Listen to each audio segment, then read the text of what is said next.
All right, thanks for coming out. Excited to be playing for the Mayor's Cup Trophy this week. I'm looking forward to making the trip out to Missouri.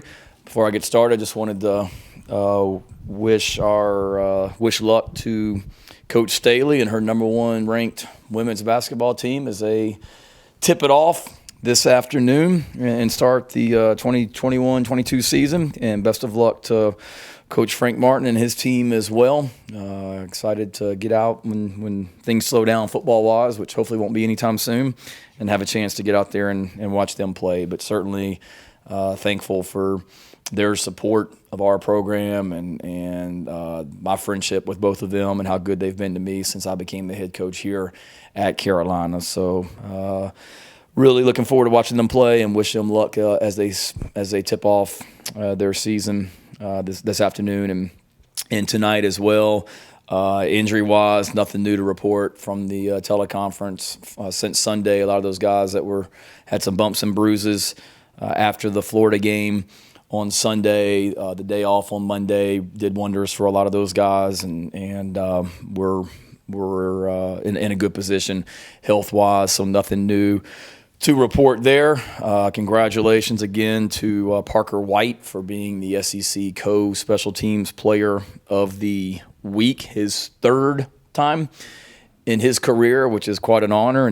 And I said it the other night, and I'll say it again. It's ridiculous that he is not on that Lou Groza award list, and I would hope the people that vote for the Lou Groza award would certainly reconsider, because they absolutely made a mistake in not having him on that list. When you look at what he's done in his career here at Carolina, the game-winning kicks he's had, the number of times he's been recognized by the Southeastern Conference, the fact that he's the second highest or second all-time leading scorer, I believe it is here at Carolina. I mean, I don't know what else the guy's got to do or what else a kicker has to do. So I know there's some talented guys on that list, but I wouldn't take any of them above our guy. So thankful he's our kicker, and we don't need outside awards to validate him. We know what we got, and our fan base knows what we have in Parker White, and I'm thankful for him.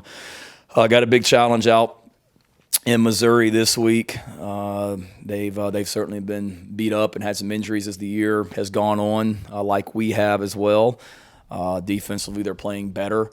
I know the narrative was early in the season they couldn't stop the run and whatnot, and when you turn on the tape, you don't see that. All you have to do is watch the first half of the Georgia game, and Georgia couldn't run the football against them on Saturday. And the reason Georgia was winning like they were at halftime was because they blocked a punt for a touchdown, and because the Georgia quarterbacks and receivers and tight ends made some phenomenal one-on-one plays. So they are loading the box. They're doing a great job of stopping the run. That was very evident in the first half of the Georgia game, and they're playing a little bit more man coverage and making your receivers and tight ends and running backs make plays. So that'll be a big challenge for our guys this week, going up against their defense. They got obviously an all-SEC performer at defensive end and Jeff Coat, and it's an impressive group as you watch them. They're really good on special teams. If you look at just some of the metrics across the country from a special teams standpoint, they're right up there near the top of it as well. They do a nice job. You can see they're very well coached on that unit. They've returned a kickoff for a touchdown against Tennessee earlier this season, had a long return the other day against Georgia as well. So we've got to make sure that we continue to play well in that phase and dominate that phase of the game. And then offensively, certainly explosive. The running back, Beatty, is a weapon, a 1,000-yard rusher, averaging over 100 yards a game. He's their leading receiver. I mean, what a player he is. I mean, there's so many plays on tape that you're watching it. I watch the explosive play cut up each week. So basically every run over 12 yards or every pass over 18 that they've had all season, and it took a while to go through that tape last night, as many explosive plays as they have on there. And there's so many with Beatty, the running back, where he's hemmed up and tackled, And I'm saying to myself, why is this on the explosive play tape? It's a 3-yard gain, and then you've got 3 guys in position to make the tackle, or 3 guys that have him wrapped up, and next thing you know, he wiggles out of it instead of a 70-yard run. So major concern for us, obviously, slowing down him and the rest of their offense. They got a big physical offensive line and receivers with size. So they've got a good football team, and they've been beat up from an injury standpoint, but we know we'll get their best shot this Saturday out in Missouri. It's critical for us. Obviously, great night the other night against Florida, but that's over. It's behind us. And what are we going to do about it? And we need to continue to progress as a football team and get a lot better, because we did some really good things on Saturday night against Florida, but by no means have we arrived. There's a lot that we could have done better on Saturday night as well. We did not play well in a lot of areas, and a lot of things that we can just be better from a technique and fundamental standpoint. So it's a challenge this week to make sure that we're not comfortable by any stretch of the imaginations. We got to continue climbing and continue getting better. So with that, be glad to take any questions you guys have. I don't know who's going to ask the first one with David Cloninger and I here. It's like surreal. Somebody other than David's going to ask the first question. So who gets the honor, Steve? Man, big honor, my man. Congrats. Shade, I guess I'll just start it off with the quarterbacks. I think we saw Jason's going to be the number 1 guy on the depth chart. Is that the case that he's going to be the starter on Saturday? Yes, Jason will start at quarterback. He obviously played well the other night and had some momentum because of it offensively, and need to keep that going. Zeb's healthier and is available. Zeb practiced today, did more today in practice than he did at any point last week, so he's good to go. Jason's the starter, and we've got a capable group of guys back there that we can put in there and play quarterback, whether it be him or Colton or Jason, Colton, Zeb, to carry on, whoever it may be. Omega Blake, who knows? And then just real quickly, I saw Jalen Brooks wasn't on the depth chart anymore. What's his status? Yes, same as before. I'll be honest with you, I spent about 30 more seconds looking at that depth chart on Sunday night than I normally did, which means I spent about 52 seconds analyzing that depth chart before it was released to you guys. So I knew that Jalen was on there, and he won't be with us in Missouri this week. And again, hope no timetable, but very hopeful that he'll be back on this team soon. I love the kid, love what he's about, and I just didn't want to have him on there anymore if he wasn't going to be in uniform. Purposefully asked the second question to honor David a little bit.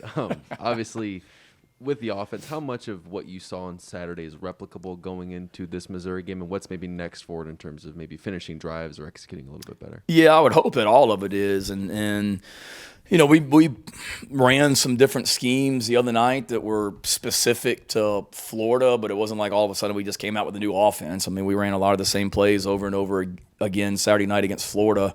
They were multiple times. I talked about the play with Trey Jones. I mean, I think we ran that on both fourth downs and ran it, I think, 3 plays in a row down there on the last drive. There are schemes that are specific to the opponent, but we've got to continue to, one, be efficient and playing with great physicality and competitive spirit like we did the other night. And that's one thing we got to keep going on, and that I hope will carry over. Big challenge this week with these guys for sure. And then that finishing drives.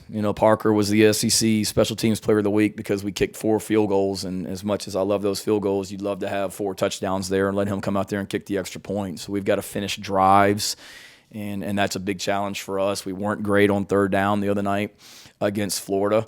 Now, part of that was because we had some third downs that we ran it because we knew we were going to go for it on fourth down, or there at the end of the game in a normal situation on that third down on the last drive. I mean, the game was over. We were just going to run the ball, but we ran it on third down instead of throwing it and didn't get it. So that stat gets a little skewed. But primarily, let's be better on third downs.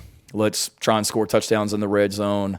And then let's build on the things that we did well. 1 penalty, no turnovers, and then running the ball efficiently. And we'll have to make some plays in the passing game this week to win the football game. There's no doubt about it. Shane, did you like the attitude the guys came in with? You talked about how Florida's over and we got to move forward. Did you like their attitude these couple of days that they came in with? They weren't too high about Florida. Yeah, absolutely, and it's and that is a challenge for us. There's no doubt about it. I mean, it's the first time that that we've had some great wins, but a win like that, it's certainly a little bit different for our guys, and we got to handle it the right way. And we talked about it on Sunday that the same people that are telling you how great you are and all that stuff are probably the same people that wanted you benched last week. The same people that are telling myself or Marcus Satterfield how awesome it was, and we've been behind you since the get-go. We're probably the same ones that were on the message boards last week, ready to run us out of town. So I mean, it is what it is. So we've made a big point about not listening to the outside talk when we were struggling, and let's not listen to the outside talk now either. And it's a challenge for us to take what we did on Saturday night and build on it and be even better because of it. And so far, I've been impressed. I mean, we came in on Sunday, and that was a physical game on Saturday night. Our guys are beat up. We had our normal team meeting where we showed the good from the night before. We showed the bad from the night before, and then went out on Sunday night and had a good practice. And today was started with the team meeting this morning. I thought was very energized and very spirited, and practice was the same out there on the practice field today. We did even more good work than what we did last week, and some more competitive stuff. Some things that we hadn't done since preseason camp that we did out there this morning. But guys' effort was fantastic, and now we've just got to keep building. It's a long ways until Saturday. But yeah, to answer your question, I've been pleased so far, and something I'm really, really, really trying to keep an eye on to not let these guys get too comfortable. Players, coaches, staff, anybody in this building. Shane, for the casual fan or observer who looks at Jason's performance on Saturday, they may say, wow, he made that look easy. He looked like a veteran SEC quarterback. Could you tell us about how much work he had to put in to reach that point? Yeah, a lot. It really did. I mean, he's got a great work ethic, and he has had to put in a lot of work from we told him he needed to lose weight after spring practice, and I can't remember if I mentioned it to you guys the other night or not, but he had that one play where he scrambled out of the pocket and threw the ball downfield to Van, and I told him on the sidelines that, thank God he had lost that weight, because the Jason Brown at spring practice, that would have been a sack, because the kid trying to tackle him was somebody that we recruited at Oklahoma, and I know what kind of athlete he is for Florida. Then just from a physical standpoint, working on things from a footwork, throwing the football, mental standpoint, understanding the offense and being able to operate it, and that was really good to see the other night. Just his efficiency, being able to go out there and just operate the offense. He's gotten very comfortable, very confident in what he's doing, and did a nice job Saturday night doing that. And it's because of the work. He lives right near here. He can walk home at night if he needs to, and seems like every Monday, Tuesday, Wednesday he's popping his head in my office around dinner time to say hello, and then popping his head in my office at 9:30 at night just to say hello. And he had watched practice, or he just got done watching the opponent's third down pressure tape or whatever it might be. So he's prepared to be the starting quarterback ever since the Eastern Illinois game. And because of that, he kept getting better and better and better mentally and physically each week, and it showed on Saturday night. Shane, the Florida game going forward, how much has that already helped you as a tool you can use in recruiting and a sustainable teaching example within the building, not just this week, but also going forward? Yeah, from a teachable standpoint, absolutely, because we're able to point to all the things that we did last week that allowed us to go play like we did. Not just last week, but the week before in practice, the way that our guys practiced, the way we got better in practice, the way they prepared mentally. I mean, we played really well physically, but then going back, if you just look at the Florida game from an assignment standpoint, it was the best game we've had all year, just from a mental standpoint, not making a lot of mental errors and mistakes. And it was because of the preparation that we put into the Florida game. And when you do all that work, it allows you to go out there on Saturday night and play like we did, but also to play with confidence and play freely and things like that as well.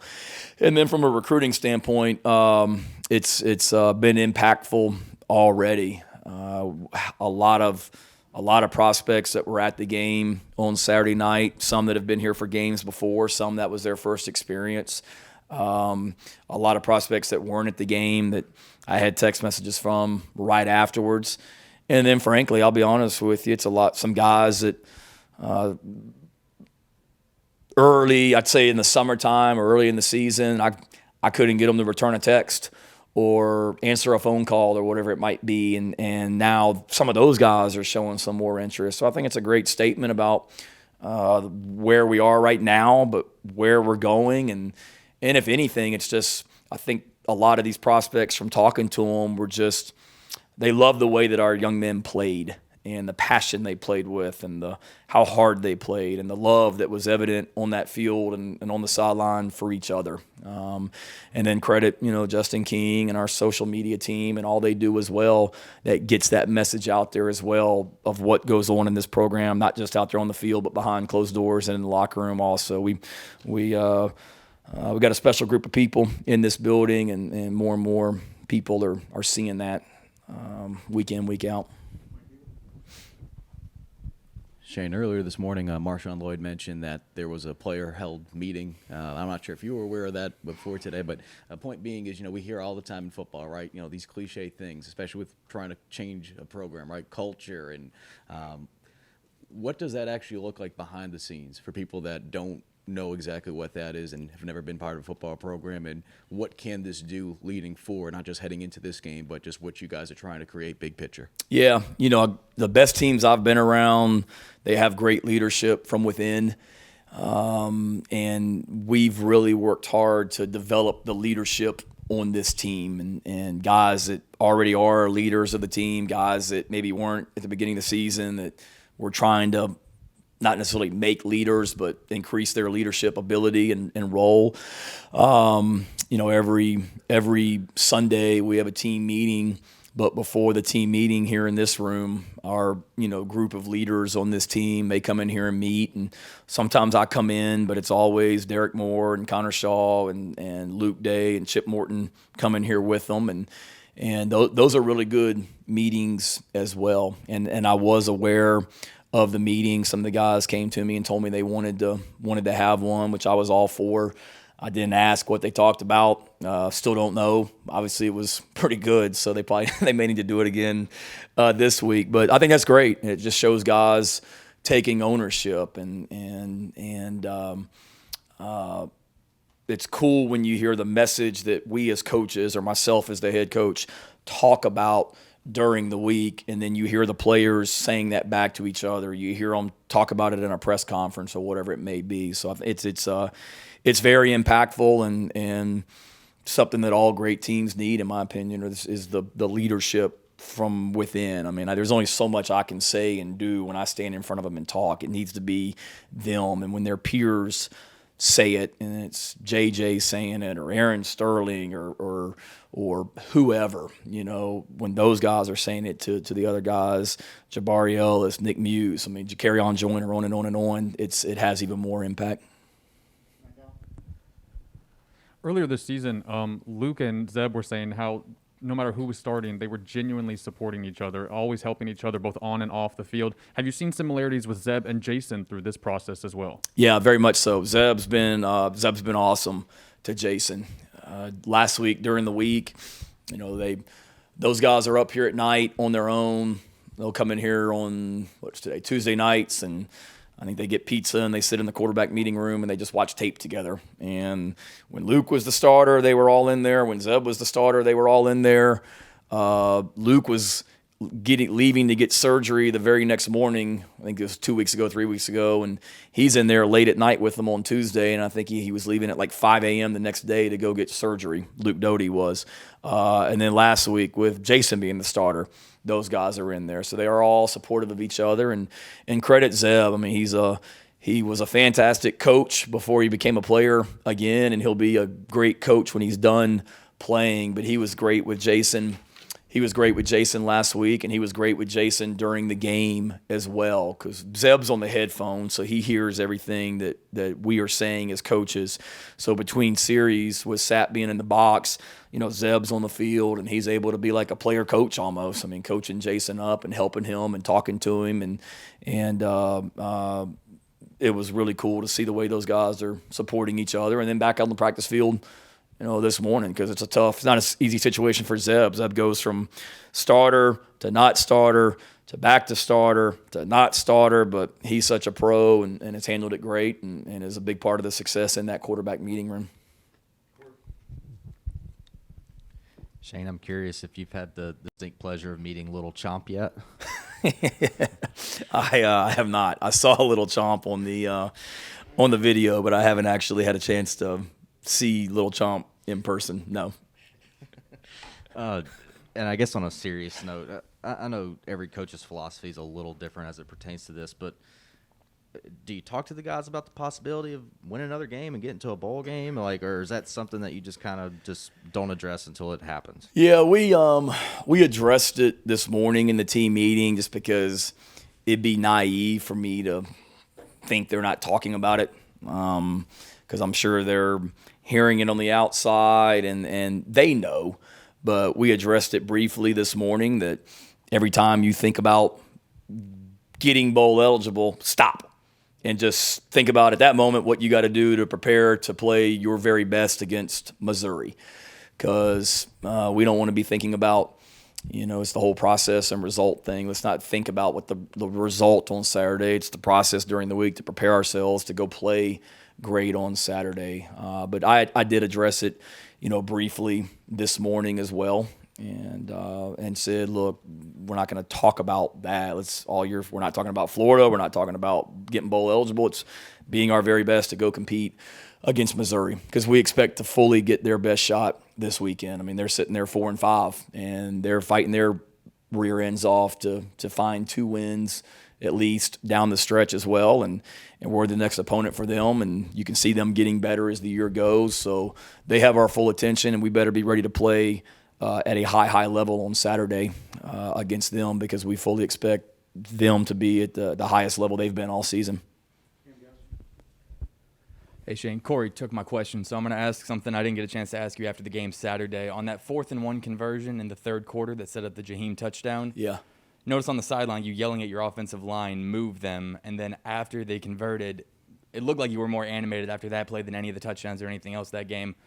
Wanted to ask about just that one play and what it meant to you to see your offensive line need to get that 1 yard, get physical, man up, and move Florida's defensive line to get that yard. It's awesome. I mean, I don't know if old school's the word, but I'd love to be able to line up and put a offensive lineman at fullback and run the power play 70 plays a game. I mean, that would be awesome in my opinion. So to be able to, because I think Trey Jones was in there on that play. I believe he was in there on that 4th down play. So to be able to put him out there, we had already done that earlier in the game. So I believe I'm right in saying that. So Florida probably had a pretty good idea that's what was coming. It's 4th-and-1. We're going to run the football, and it's just, here's what we're going to run. We're running it. Here we come, downhill right at you. Stop it. And being able to move guys on the line of scrimmage was pretty awesome. And just that mentality. We want to be extremely physical every single game. So that mentality of just being able to line up with an old school 2 tight ends and a fullback set and run the old school power play is pretty awesome. And being able to move people and get that first down when they know what you're doing is a good feeling. And it's good to see because the offensive line, they played great the other night. Some technique things they need to clean up. When there's a lot they can be better at as well. But just to see the energy and the spirit they were playing with was awesome. And then I would go later in the game too when it's 4th-and-1 and Florida goes for it. And we know that on 4th down they like to run the quarterback. They like to run the quarterback period. And for them to be able to line up and on 4th-and-1 and run the ball and us to stop them also. I mean, those are 2 huge plays just from a competitive standpoint, from a mentality standpoint. So that meant a lot. I was animated, so try not to read lips or anything on that play either. I think my mom would be upset at me. Shane, I know you don't like talking about uniforms, but is the hat officially going to make a reappearance this week? Yeah, I think so. I don't think I have any choice, even if I didn't want to. So I'm not that I'm superstitious, but I think I went the whole season, my first year at Oklahoma, wearing the hat, and I didn't wear the hat the whole season. And certainly we'll continue on with the hat, I think. You obviously mentioned Beatty and being able to stop the run. How this defense has struggled at times stopping the run this year was really good against Florida. Did you guys do anything different schematically, or was it just guys filling gaps the right way? You talking about against Florida? Yeah. I think guys, just a couple of different things. I mean, I don't want to say we committed more people to the run because we didn't call many different defenses than we had all year. We tried to certainly involve, maybe our defensive backs being a little bit more snug to the line of scrimmage to stop the run. But I think really the biggest thing, Colin, is just the guys just refusing to be blocked and just winning one-on-one battles. And, our defensive line and edge guys, they played great up front. They got off blocks. And then credit our defensive backs for the way they tackled as well. I mean, you saw Cam Smith making some tackles, coming off blocks. Marcellus Dahl made a great play on Florida's first drive over on the sideline. So we tackled well, and then really just got down to competition-wise, just getting off blocks and refusing to stay blocked. Shane, I think we saw a couple sets where you had like 2-3 tight ends in. I mean, I know that's a pretty diverse group in terms of what they can do, but between, Kenyon, Muse, Jaheim, how do you feel like those guys have complemented each other? How do you feel like they might fit into the offense going forward the next few weeks? And how do you feel like their roles have maybe adjusted, if at all, the last week, 2 weeks, 3 weeks? Yeah, they've all done a good job. I mean, Nick and Jaheim have kind of been the two guys all season, but credit Kenyon. I mean, he's really gotten better and he's playing with confidence. He made a nice catch out there the other night. He's doing a nice job blocking, and all those guys have worked really hard to improve their blocking in the run game for sure, and in pass protection when we ask them to. And then they're all guys that we can do different things with in the passing game as well. I mean, I guess all three caught at least one ball the other night as well. And we want to be able to continue to that's the great things about tight ends one of the great things is, we may be in a 2 tight end set where we're running the power play like we were on those 4th downs, or we may be in a situation where they're out wide as receivers. And it takes a unique guy that can put his hand in the ground and block defensive ends in the SEC in the run game, but then the very next play go out in space and get open against a defensive back. And all three of those guys have that skill set, and they've got to continue to come along. We've got to continue to, find ways to use them. And the more that we're able to run the ball, the more that opens things up in the passing game. I mean, the little pop pass to Nick Muse was off the counter play that we have been running all night long, and now here comes Nick to block the counter, but now we slip him out on just a little pop pass. So the more efficient you can run the football, the more it opens up things for those tight ends in the passing game, and then everybody on offense.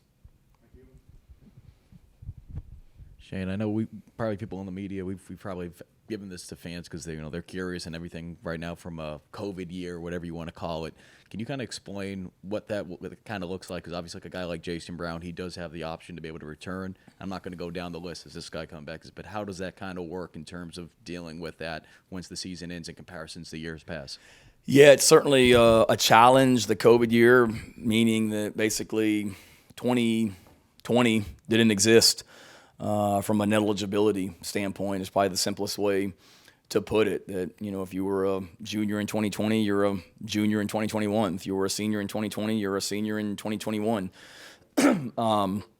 So it makes it, I don't know if challenging is the word, but you've got to be great of balancing your scholarship numbers and having an idea of who has been here for 5 years or whatever at this point, but still wants to come back, for a 6th year. And we've got, senior day and last home game coming up and all that stuff where seniors are honored, and trying to figure out who sees themselves as a senior and who sees themselves as a junior, and working through all that. So it certainly makes it challenging. And those are all things that, we're just kind of trying to work through as we go. But the biggest thing from our standpoint is just the balancing of the roster, because you can only have 85 guys on scholarship.